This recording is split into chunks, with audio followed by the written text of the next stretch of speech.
Hello everybody, welcome to today's episode of Learn This Deck with the Dreaming Way Tarot. And the cards we're going to look at today are the eights. These are all the four eights from the minor arcana of the Dreaming Way Tarot. So before we dive in, let's have a look at what the deck creator talks about the number 8 and what, from the numerology point of view. He says 8 is a new beginning, but it is different kind of beginning from that of the Fool card, where in the Fool card it's a 0, it's a fresh new beginning, there's nothing and then you start. But in an 8, it's you have come to a point where you have learned your skills and your talents and whatever you needed to learn in your journey, but then you come to that point of 8 and then you're like, you have to relearn everything. But now what happens, I guess, with this going back to the basics kind of thing, is that you've got a wealth of experience behind you. You've really, gotten your hands dirty, so to speak. You've handled whatever you've needed to handle along the way, and then with all of that knowledge now, with all of that wisdom and all of that actual real practical experience, you go back and start all over. So now this is a beginning which is full of knowledge and experience. It's not just book knowledge, it's experience based knowledge. And then when you start, I suppose that beginning becomes even more powerful and more tangible than most other beginnings, is what I would say, because then you've got something, you've got a foundation to stand on. Now 8 has always had very strangely varied sort of interpretations coming in from numerology.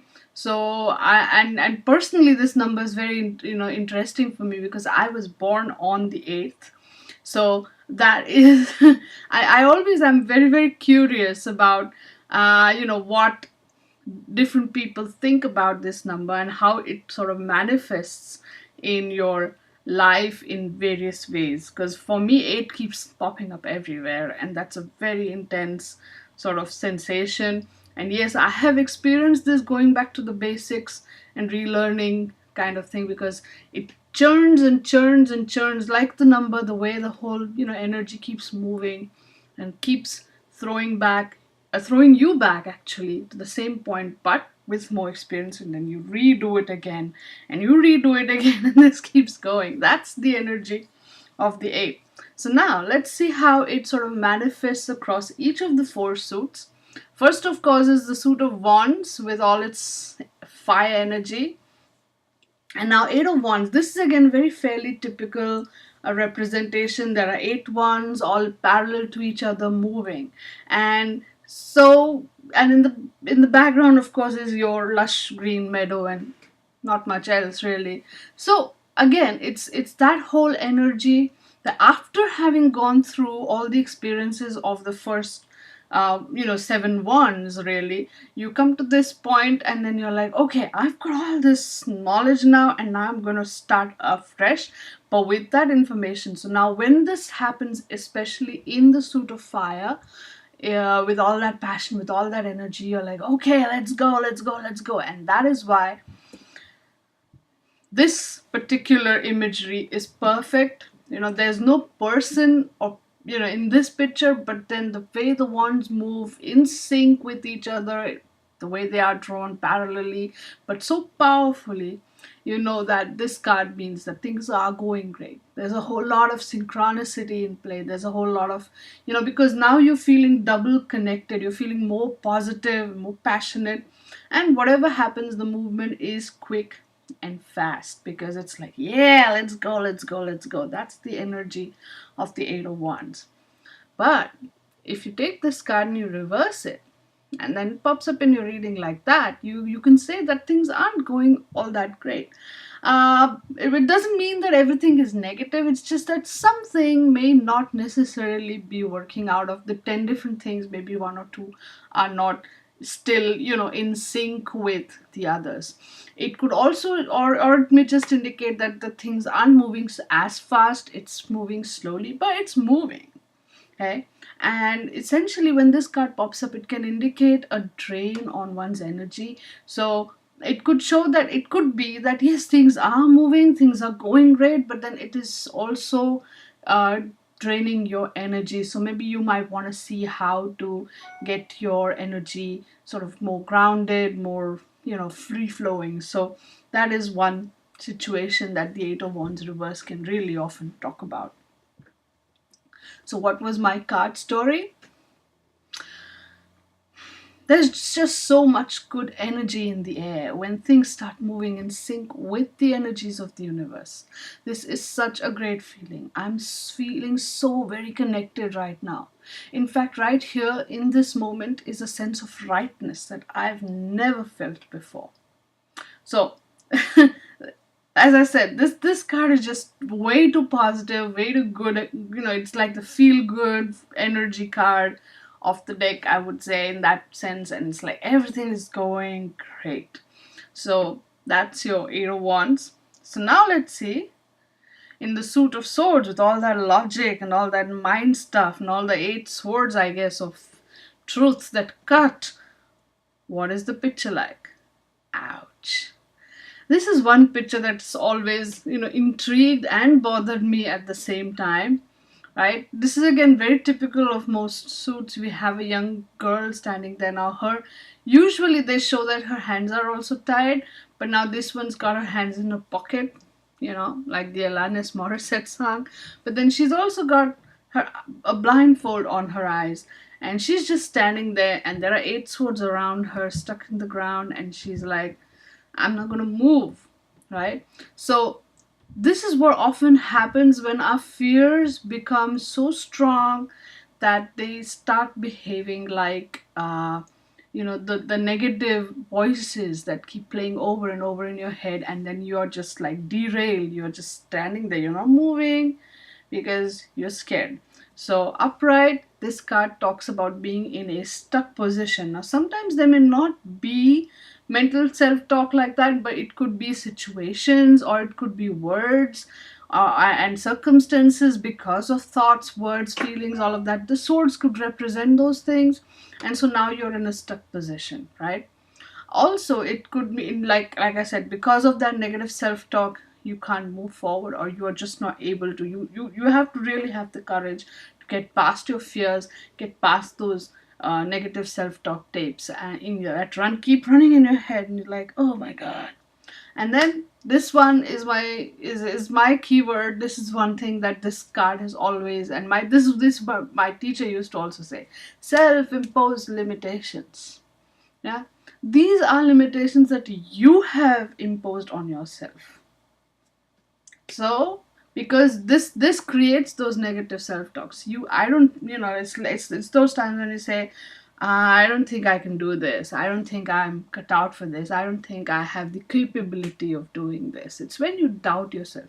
And of course that blindfold, it's, like I said again, it's like either you don't want to see, or you really can't see. Go with the intuition on that, but it's like you don't want to see what's ahead of you, you don't want to see what's around you. It's just you, or you simply can't see it for whatever reason. So this card is just, it's a hard place to be in. It's just full of frustration, and it's a kind of frustration that you are frustrated not with other people or other things, but with yourself mostly. But then sometimes the blame does fall on other people. So it's something to watch out for when you do get this card and say you're reading. It's like, what have you been blaming, which really isn't someone else's blame but your fault. And I wouldn't say fault, but it's like your negative self-talk causing it. So that's one thing to look at. Now this is another card where it comes up reverse, can give you a big sigh of relief, because reverse, it means that you're coming unstuck. It also gives you an unsteady sort of situation there, because even if you're able to overcome the negative self-talk and move forward, and even if you're breaking through self-imposed limitations, I don't know if many of you have experienced this, but the thing is, when you are in that stuck position, it creates a kind of a comfort zone-ish feeling. it's like you're used to it, so you know it and you feel comfortable when you're in that space.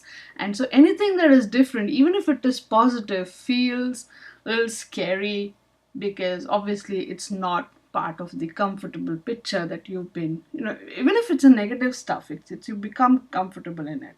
And that's one of this card, I'm not saying all the time, but this card and the death reverse card can often indicate uh, an abusive relationship. I'm saying this is not happening all the time, but once in a while your intuition will just flare up when you see this, and it's like this person is caught up in a very abusive relationship. But this is what happens, you get so it's not a positive thing, but it's like you get used to it, and that's what you, because you're used to it, that's the kind of life you know.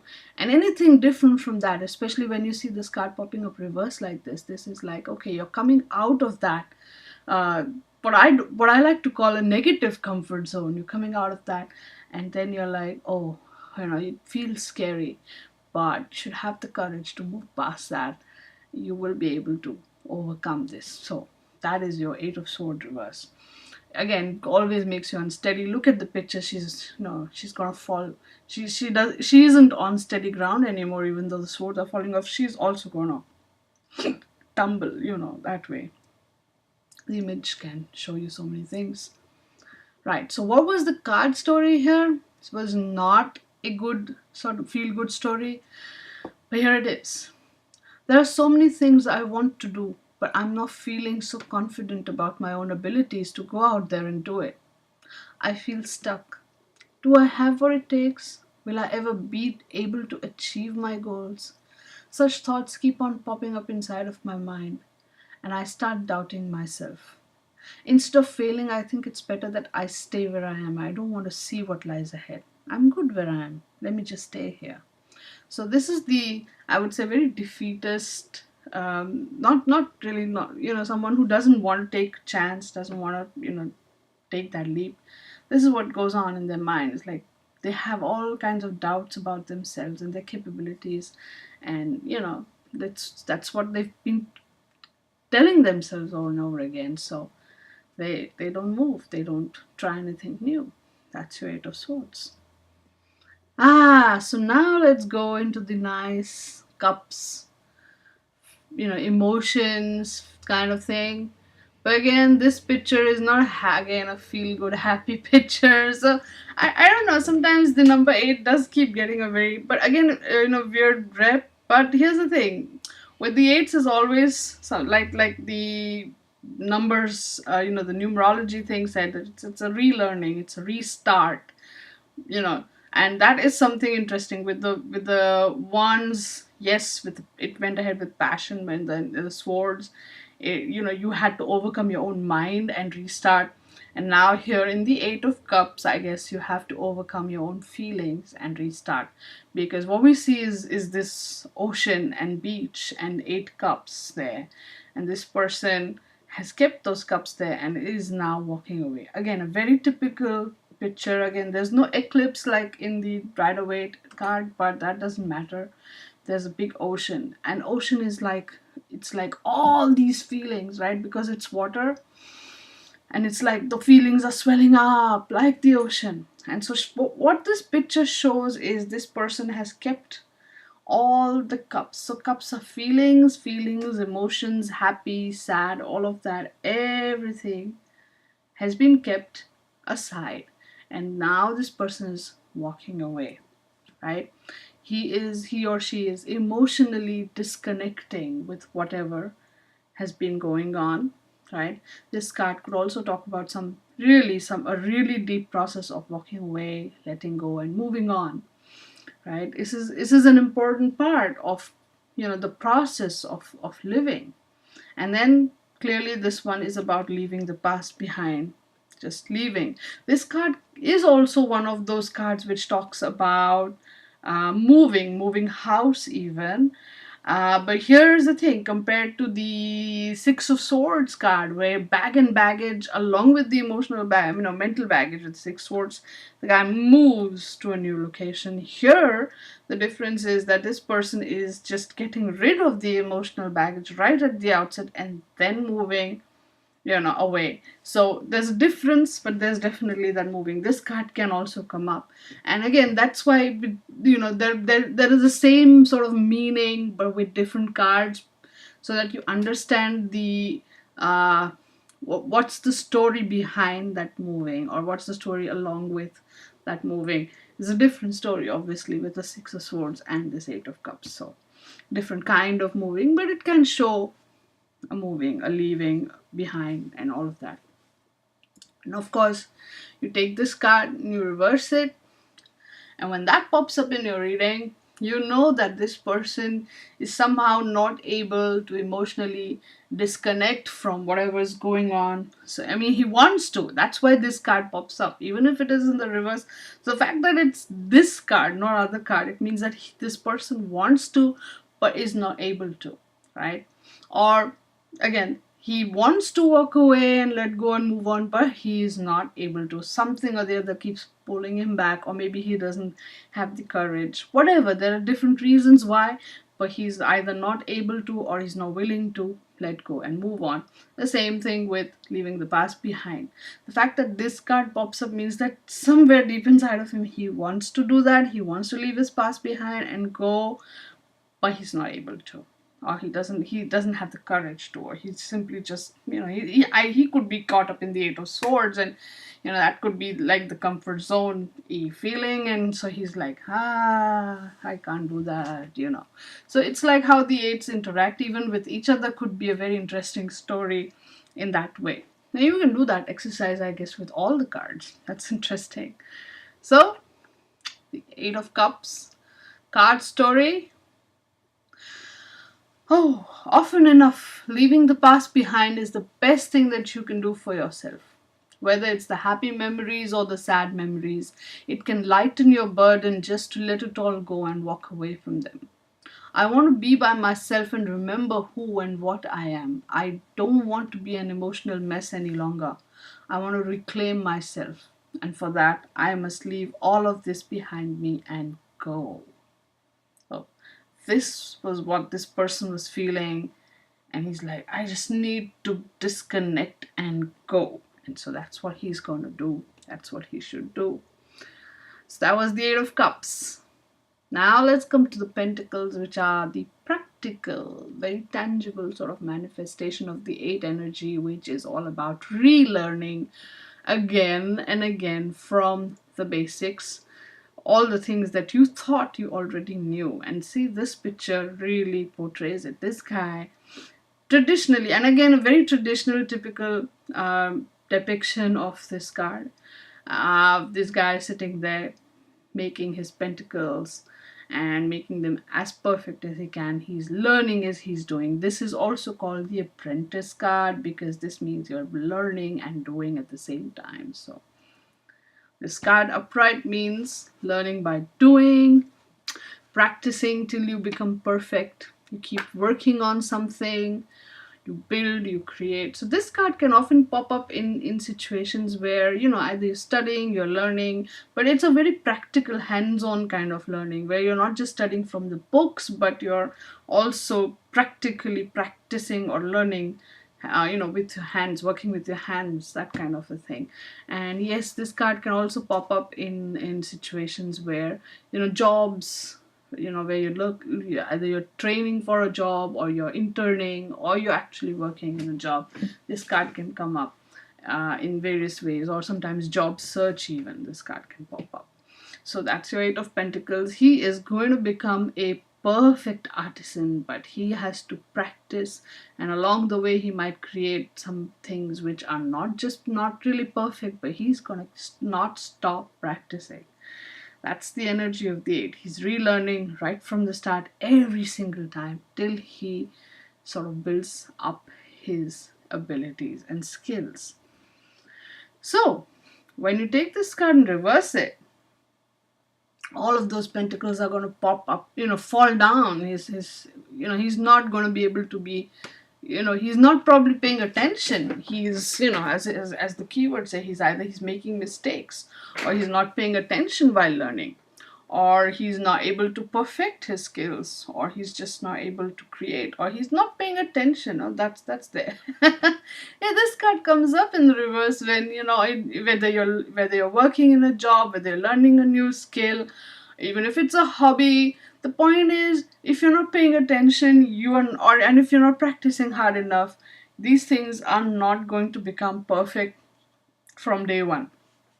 Even great artists have practiced long and hard, and like, you don't know how many statues Michelangelo didn't make perfectly, or how many pieces of marble he really destroyed till he actually started creating the works of art that he did. And it's just, that's how it is. You have to learn by, you get your hands dirty, and then when you don't pay attention to whatever you're learning, or you don't practice as much, then this card can come up reverse. Of course, there are some times when this card comes up reverse when, you may see someone who's lacking in their skill set, or you may see, or it may just it may show a delay in attaining the quality or the skill, the level that you're looking to kind of accomplish. So that's also there. So what was the card story? Practice makes a man perfect, and I want to become the best. Therefore, I need to work hard and keep on trying till I do my work right. I have to become the best. This is the only way to improve my skills and become the best. It's all about being the best, isn't it? This is the only way I can create my own prosperity. Hard work is the only way. There is no easy path to happiness. And that's true, You want to become a great tarot reader? Read the cards. Read the cards for everything and anything, for anyone who walks in. Friends, relatives, whatever. Point is, you have to practice, and the more you practice, the more better you become. The more your hands, it's like muscle memory, in the same way with the psychic muscles. So yeah, you just keep practicing. You have to keep practicing. Yep. So what was your journal entry like? What were your keywords? What was, your experience with the whole eights of the minor arcana of the Dreaming Way Tarot? Take a picture, share it on Instagram, on Facebook, on Twitter. Use the hashtag Learn This Deck. You could also use 8's Minor Arcana, Dreaming Way Tarot, and Tarotically Speaking if you like. And just post it on there. Post it on Facebook, Instagram, Twitter, because you can use hashtags on any of these social media platforms that you like. So we can search each other out, and we can totally get together and learn this deck. All right. I will see you again tomorrow with the 9s. In the meantime, stay good, be good, and learn this deck. Bye now.